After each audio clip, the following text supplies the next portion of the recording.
Hello student, myself Rajnish and today I discuss about the three phase power measurement. Three phase power measured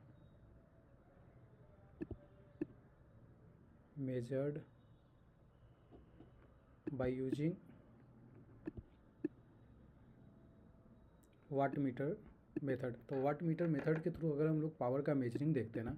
तो मेरे पास क्या है कि वाट meter method के through अगर हम पावर का मेजरिंग देखते हैं तो मेरे पास क्या होता है कि ब्लंडर थ्योरम्स के अकॉर्डिंग बोलता है क्या है कि अगर मेरे पास थ्री फेज थ्री वायर है, ये जो अपने पास जो सिस्टम है ना वो थ्री फेज थ्री वायर है, थ्री फेज और थ्री वायर है। जब थ्री फेज थ्री वायर है तो जितना वायर नंबर ऑफ वायर जो होता है ना उससे एक कम लेके, अगर मेरे पास थ्री फेज थ्री वायर था, ब्लंडर थ्योरम बोलता है एक कम लेके ना क्या होता है वाट मीटर यूज करते हैं। तो अगर मेरे पास यहाँ पे कितना वाट मीटर यूज होगा तो 2 वाट मीटर, तो watt meter 1 watt meter 2, 2 watt meter हमने यूज किया। और दोनों वाट मीटर में क्या है कि 2 एम मीटर्स और 2 वोल्ट मीटर, जो सीसी कॉइल है that is 2 ammeters and 2 voltmeter are connecting होता है, ठीक ना। और 2 एम मीटर्स और जो भी एम मीटर्स वाले कॉइल होते हैं उसमें हम लोग एम मीटर्स को ना क्या है कि सीरीज में कनेक्टिंग करते हैं सीसी कॉइल को, और पोटेंशियल कॉइल जो होता है उसको कॉमन कनेक्टिंग करते हैं। देखो कॉमन इस दोनों पोटेंशियल कॉइल का ना दोनों जो टर्मिनल है वो क्या है कॉमन ब्रांचिंग से कनेक्टिंग है, ये चीज़ें होता है, ठीक ना। इसके बारे में हम लोग ब्लंडर थ्योरम्स में काफ़ी अच्छे से देख रहे हैं, ठीक ना। तो अभी हम लोग ना इसको देखेंगे सिर्फ कि अपना ना जो थ्री फेज अगर लैगिंग लोड है ना तो हम लोग ना थ्री फेज पावर कैसे कैलकुलेट करते हैं। तो अपने पास जो थ्री फेज पावर कैलकुलेशन होता है वो यही आता है थ्री फेज पावर सर्किट में कि √3 VL cos फाई। हम इसको ना 2 वाट मीटर मेथड से देखते हैं। तो अपने पास ये कनेक्शन डायग्राम होता है 2 वाट मीटर मेथड का, जो अपने पास ये क्या है कि अपने पास ये एक स्टार कनेक्टेड लोड है जो कि लैगिंग लोड कनेक्टिंग है, Z1 Z2 Z3। इसमें करंट फ्लोइंग कर रहा है that is called the IR and IB and IY, ठीक ना। ये अपने पास करंट है। अपने पास ये RBY तीनों जो है सो फेज है, RBY फेज। तो अपने पास वाट मीटर कनेक्टिंग है, ठीक ना। और ये अपने पास करंट का भी डायरेक्शन दे रखा है कि IR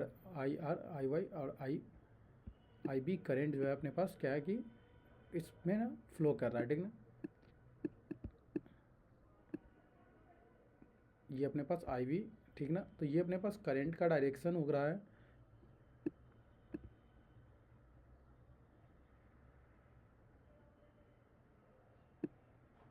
ठीक ना। अब अगर हम देखते हैं ना कि मेरे पास क्या है कि अगर हम वाट मीटर मेथड के थ्रू अगर हम पावर का कैलकुलेशन देखते हैं तो क्या होता है इसमें ना, सबसे पहले अगर हम देख लेते हैं तो watt meter IR the voltage across the जो पावर कैलकुलेशन जो है ना अपने वाट मीटर 1 का जो वोल्ट पावर होता है वो अगर हम निकालते हैं तो मेरे पास क्या होगा डेट इज़ कॉल्ड IR, जो करंट सप्लाई हो रहा है that is the VBR, the voltage across the VBR that is the potential. तो VBR और कॉस और एंगल जो है अपने पास, जो एंगल क्या हो जाएगा, एंगल क्या होगा, एंगल अपने पास IR करंट और VBR के बीच के एंगल का होगा, जो कि voltage across the VRV, voltage across VRV और करंट के अक्रॉस के बीच का वाट मीटर 1 में। वाट मीटर 2 के अपने पास जो है सो IY current is IY and the VYB potential, ये voltage across IY angle of VYB। तो अपने पास ये फेजर देखते हैं, इस फेजर से हम लोग निकालते हैं। तो मेरे पास क्या हो जाएगा, ये अपने पास दोनों का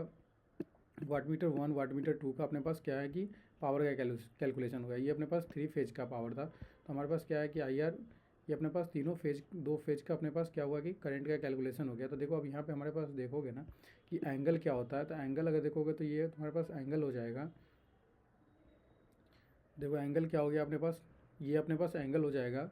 अगर हम देखते हैं IR VBR के बीच में, तो IR, ये अपने पास IR और VBR के बीच के एंगल क्या है, देखो जब भी मेरे पास क्या है कि ये तीनों ना एक दूसरे से क्या होता है फेज डिस्प्लेसमेंट क्या है कि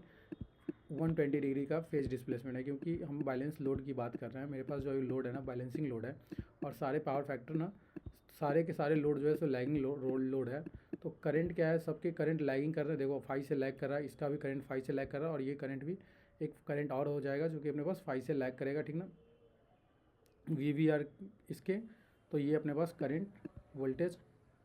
तो ये अपने पास एक करंट हो जाता जो कि V वोल्टेज वाला। तो ये अपने पास तीनों करंट लैग कर रहे थे, ठीक ना। ये सब के सब करंट जो है सो वोल्टेज से लैग कर रहा है, यही यहाँ पे दिख रहा है वोल्टेज लैग कर रहा है, ये भी वोल्टेज लैग कर रहा है, ठीक ना। तो अपने पास क्या है ना कि करंट अगर हम देखते हैं तो मेरे पास ये ना VBR और IR के बीच का जो एंगल है वो कितना एंगल हो रहा है, ये एंगल अपने पास कितना हो रहा है 30 माइनस 5, ये एंगल जो हो जाएगा वो 30 एंगल माइनस 5 एंगल अपने पास निकल जाएगा VVR के बीच का एंगल, ठीक ना। ये एंगल तो मेरे पास आ जाएगा 30 माइनस 5 एंगल, और एंगल आई वाई और वी वाई बी के बीच का जो एंगल होगा वो 30 प्लस 5 एंगल हो रहा है। देखो 30 प्लस 5 एंगल, अगर ये एंगल देख लेते हैं 30 प्लस 5 एंगल हो जाएगा, और ये एंगल अगर हम कैलकुलेट करते हैं तो 30 माइनस 5 एंगल होता। तो सिंपल मेरे पास क्या होता है ना, ओमेगा जो W1 होता है ना, जो वाट मीटर 1 में जो होता है उसमें हमारे पास क्या होता है VL into I L cos 30 minus 5 हो जाता है, और ये अपने पास लाइन वोल्टेज, और WT जो होता है वो line voltage VL IL cos 30 plus 5 हो जाता है। ये दो अपने पास वाट मीटर, अब दोनों वाट मीटर को अगर सम कर लेते हैं तो मेरे पास क्या होगा कि टोटल पावर आ जाएगा। टोटल पावर जो है सो ब्लंडर थ्योरम्स के अकॉर्डिंग मेरे पास बोलता है कि जो 2 वाट मीटर यूज करके हम लोग 3 फेज पावर का कैलकुलेशन करते हैं, तो इसमें हमारे पास क्या है कि दोनों को अगर सम कर लेंगे तो मेरे पास क्या आएगा, टोटल पावर आ जाएगा 3 फेज का। तो टोटल पावर हम लोग 3 फेज का निकालते हैं ना, तो मेरे पास क्या होगा VL IL cos 30 minus 5 plus cos 30 plus 5। जब इसको सॉल्व करोगे ना तो तुम्हारे पास क्या आएगा कॉस 30 डिग्री, ये कॉस 5, इसको सॉल्व करोगे तो cos 30 plus cos 30 into 35 minus sine 30 sine 5। अगर इसको ब्रेक करोगे तो इसको ब्रेक करोगे तो कॉस 30 कॉस 5 साइन 30 साइन 5, ठीक ना। कॉस ए माइनस बी का जो फॉर्मूला आता है cos A into B minus sign A into B होता है, और कॉस 30 प्लस ए का तो cos A plus B, cos A into B plus sign A into B, तो ये कैंसिल आउट हो जाता, ये और ये कैंसिल आउट हो जाता अपने पास। तो अपने पास सिर्फ बच जाता क्या VL IL, इससे ये अपने पास VL IL, और ये दोनों टू कॉस 30 कॉस 5 2 कॉस 35 आ जाता। तो हमारे पास कॉस 30 का वैल्यू क्या होता है √3/2, तो √3/2 यूज़ करके हम लोग क्या करते हैं √3/2 यूज़ करते हैं साइन 5, तो अपने पास क्या हो जाता है यहाँ से हम लोग कैंसिल √2 से 2 कैंसिल हो जाता, तो √3 इंटू क्या हो जाता है यहाँ पे cos 5 होता है ना, ये cos 5 होता है ना, cos 5 बचा होता है ना, ये cos 5, तो अपने पास क्या होता है VL IL √3 cos 5 आ जाता है, ये साइन 5 नहीं होगा ना, ये तो cos 30 डिग्री का cos 5 का वैल्यू, तो ये हो जाता है तुम्हारे पास √3 इंटू VL IL cos 5। तो टोटल 3 फेज पावर जो हमारे पास मिलता है ना वो √3 VL IL cos 5 मिलता है, ठीक ना। तो ये मेरे पास क्या होता है, ये अपने पास टोटल 3 फेज पावर मिल गया दोनों वाट मीटर के थ्रू। अगर हम इस टोटल अगर सम ऑफ द वाट मीटर अगर हम इसका ना डिफरेंस निकालते हैं तो हमारे पास क्या है कि ये अपने पास हो गया और ये है, ये दोनों का डिफरेंस अगर जो तो हमारे पास जो वाट मीटर था ये 30 cos 5 या 30 माइनस 5, अब इस दोनों के बीच का अगर हम डिफरेंस निकालते हैं वो W1 माइनस W2, तो अपने पास W1 माइनस W2 करोगे ना तो तुम्हारे पास क्या आ जाएगा, जब इसको सॉल्व करोगे तो तुम्हारे पास ये आएगा W1 minus W2 VL IL sine 5 आ जाएगा, ठीक ना। इसको जब हम सॉल्व करते हैं तो मेरे पास क्या आ जाता है VL IL साइन 5 आ जाएगा, ठीक ना। यहाँ भी हम करेंगे ना तो यहाँ पे क्या हो जाएगा, माइनस करोगे तो माइनस लोगे तो क्या हो जाएगा, ये वाला साइन क्या हो जाता है, माइनस करोगे ना तो तुम्हारे पास क्या हो जाएगा पता है, साइन 30 डिग्री आ जाएगा, और ये वाला साइन क्या कॉस वाला कंपोनेंट कैंसिल हो जाएगा, और ये वाला साइन वाला ना कंपोनेंट आ जाएगा, तो VL ये इसीलिए यहाँ पे लिखते हैं magnitude of VL IL sine 5, ठीक ना।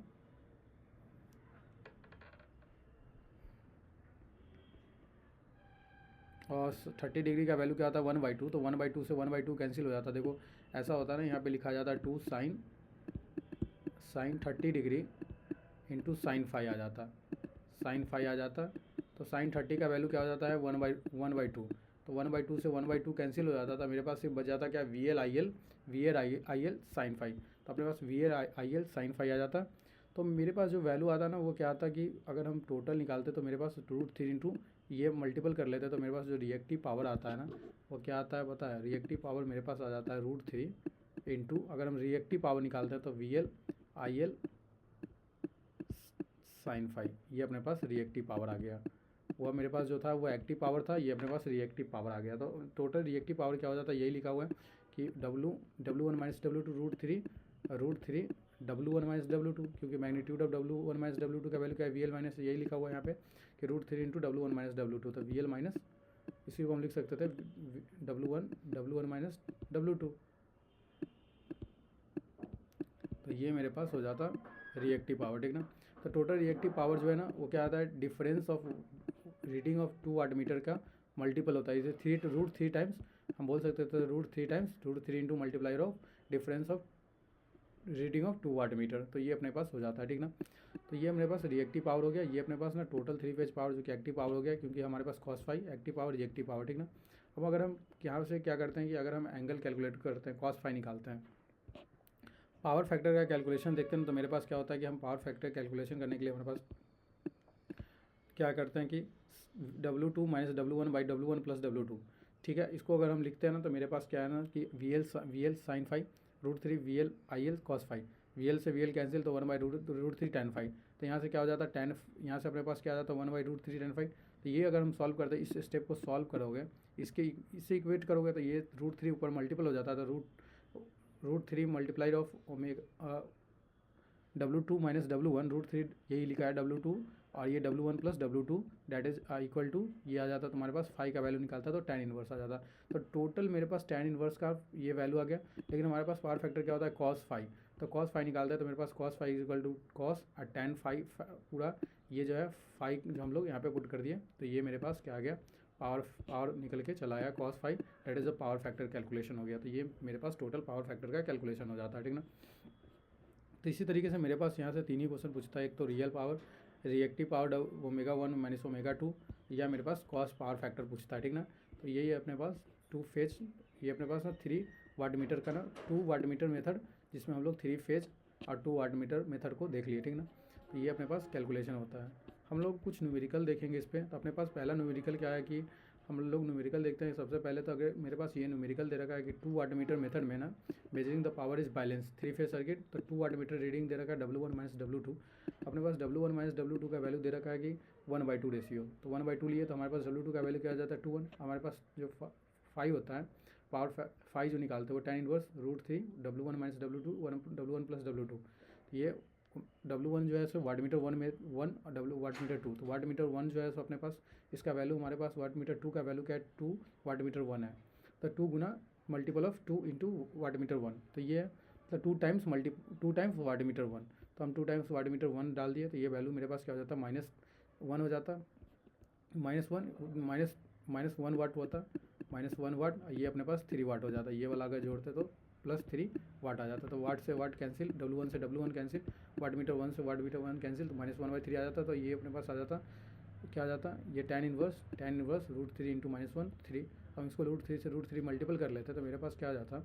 कि tan इनवर्स √3 से √3 कैंसिल कर देते, तो √3 इंटू √3 क्या हो जाता वैल्यू 3 आ जाता, तो ये 3 आ जाता, और ये भी 3, ये 3 इंटू √3 आ जाता, तो 3 से 3 कैंसिल, tan इनवर्स 1/√3 आ जाता। तो tan इनवर्स 1/√3 मतलब अगर हम tan इनवर्स 1/√3 का वैल्यू निकालते हैं, तो मेरे पास आता है 30 डिग्री आ जाता, तो -5 का वैल्यू क्या आ जाता -30 डिग्री। इसके बाद हम cos फाई निकाल लेते हैं, cos 30 डिग्री का वैल्यू क्या आ जाता है, cos 30 डिग्री का वैल्यू 0.86 आ जाता है। तो ठीक ना, ये अपने पास एक हो गया। अगर एक और क्वेश्चन हम लोग देखते हैं कि बैलेंस 3 फेज पावर सिस्टम, इसमें भी 3 फेज इतना वोल्ट सर्किट, ये लाइन का ये सब चीज़ें ना फालतू का मेंशन रहता है। इसमें दिया है कि 2 वाट मीटर मेथड में ना 1 वाट मीटर का रीडिंग दे रखा है, दूसरा रीडिंग क्या है 0 है, तो what is the power factor. Same as it is हम लोग करेंगे, तो फाई पहले निकालेंगे, फिर हम लोग फाई से cos फाई निकाल लेते हैं। तो फाई निकालेंगे तो tan इनवर्स √3, ये वाट मीटर W1 का वैल्यू 20 है और 0 2 का, तो अपने पास क्या हो गया 20 बाई, और ये 20 प्लस 0, तो अपने पास 22 से 20 कैंसिल हो जाता है, तो √3 tan इनवर्स √3 का वैल्यू 60 डिग्री, cos 60 का वैल्यू 0.5, डेट इज cos 30 का वैल्यू 60 का वैल्यू 1/2 होता है, तो ये इसको अगर डेसिमल में लेते हैं तो 0.5 आ जाता है वैल्यू अपने पास, तो ये पावर फैक्टर 0.5 निकल जाता है। देखो अगर हम लोग डायरेक्ट कैलकुलेशन ना कुछ चीज़ें है कि अगर हम इसको रट लिया जाए इस टेबल को, तो हमारे पास क्या है कैलकुलेशन ईजी होता क्या है कि देखो अपने पास W1 का तो वैल्यू क्या है √3 VL IL cos 30 plus phi है, और W2 का वैल्यू क्या है वाट मीटर का VL IL cos 30 minus phi है, ठीक है। ये जब इसके हम वाट मीटर निकालते हैं, सम ऑफ पावर निकालते हैं, तो हमारे पास क्या आता है √3 VL IL cos फाई निकलता है, ठीक ना। तो अपने पास अगर सपोज करो कि अभी जो पावर फैक्टर निकल आता, तो पावर फैक्टर क्या निकला था, अगर मेरे पास ना कभी क्या दिया है कि अगर watt meter 1 is equal to watt meter 2, अगर इस तरीके का दे रखा है ना कि वाट मीटर 2, तो अपने पास क्या होगा कि वाट मीटर 1 और 2 अगर दोनों सेम है तो पावर फैक्टर क्या आएगा, तो 0 डिग्री आएगा। अभी जैसे कि क्या था, अभी जो क्वेश्चन हमारे पास था कि W2 is equal to W1, तो इसका पावर फैक्टर क्या आया 30 डिग्री, डायरेक्ट हम विदाउट सॉल्विंग भी हम लोग निकाल सकते थे। इसके में जो है सो W1 का वैल्यू क्या होता है VL इंटू IL/2 होता है, और W2 का वैल्यू क्या होता है VL इंटू IL होता है। अगर मेरे पास अभी 60 डिग्री था, तो इसमें पावर फैक्टर इसमें जो था क्या W1 का वैल्यू क्या था, एक मेरे पास क्या था 0 था, एक वैल्यू क्या था वाट मीटर, एक वैल्यू हमारे पास क्या था 0 था, तो मेरे पास दूसरे वाले तो हमारे पास पावर फैक्टर कितना आ रहा था 60 डिग्री आ रहा था। तो ये ना अगर इस तरीके से हम लोग अगर एक वाट मीटर का वैल्यू नेगेटिव है दूसरे का पॉजिटिव आ रहा है तो मेरे पास ना वैल्यू कुछ इस तरीके का आएगा -VL/IL/2 और VL/IL/2 अगर सेम मैग्नीट्यूड में है तो ठीक ना। तो ये 0 0 आ जाएगा। और ये अपने पास अगर वाट मीटर 0 है तो ये एक इसमें तो पावर हमारे पास क्या हो जाता है 0 होता है इस केस में। 90 डिग्री के केस में पावर फैक्टर अगर मेरे पास 0 है तो कॉस पावर फैक्टर का एंगल क्या हो जाएगा 0 हो जाएगा। तो इससे मेरे पास वाट मीटर का एंगल जो वाट मीटर आएगा टोटल पावर जो आएगा वो 0 आ जाएगा। तो ये टेबल को याद कर लोगे तो सॉल्व हो जाएगा ठीक ना। मैक्सिमम क्या है कि ना इसमें यही पूछता है ठीक ना। हम लोग अब नेक्स्ट लेक्चर में ना क्या देख लेंगे, कुछ एरर देख लेंगे वाट मीटर के अंदर ठीक ना। ड्यू टू प्रेशर कॉइल जो भी होगा अपने पास करंट कॉइल और प्रेशर कॉइल के बीच का कुछ हम लोग एरर देख लेंगे, एरर इन वाट मीटर्स में ठीक ना। जो कि ये अपने पास जो कॉइल होता है उसको करंट कॉइल बोलते हैं जो कि लाइन के साथ कनेक्टिंग होता है, और शंट ब्रांच के साथ जो कनेक्टिंग होता है उसको पोटेंशियल कॉइल बोलते हैं ठीक ना। तो ये अपने पास थर्ड लेक्चर हम लोग नेक्स्ट लेक्चर में हम लोग थर्ड लेक्चर होगा, ये अपने पास सेकेंड लेक्चर है वाट मीटर का ठीक ना। तो आज के लिए इतना ही रखते हैं। Please like this videos and subscribe this channel. If there is any doubt, mention in the comment box. Thank you.